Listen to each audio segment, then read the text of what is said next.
আসসালামু আলাইকুম রহমতুল্লাহ। বন্ধুরা, রমজানুল মোবারক।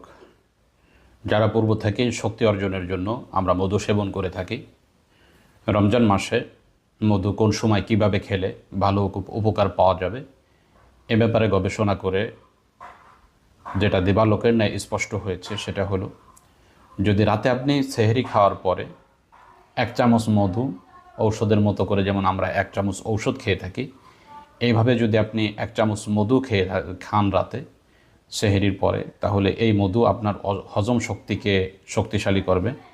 এবং যাদের বিশেষ করে গ্যাসের সমস্যা হয় দীর্ঘ সময় না খেয়ে থাকার কারণে, এদের এই গ্যাসের সমস্যাগুলো রাত্রে 1 চামচ মধু খেলে আপনার এই গ্যাসের সমস্যা চলে যাবে ইনশাআল্লাহ।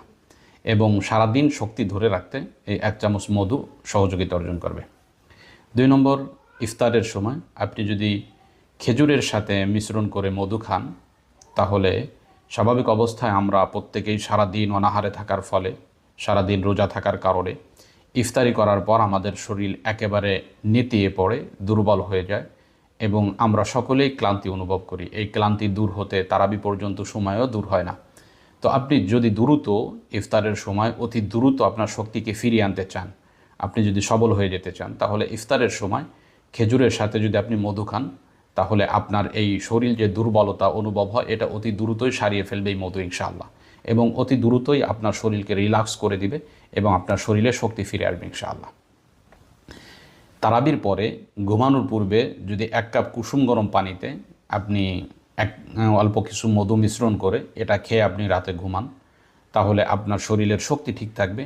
এবং যাদের ঘুমের সমস্যা আছে, এভাবে মধু সেবন করার কারণে তার ঘুমের সমস্যাগুলো দূর হবে ইনশাআল্লাহ।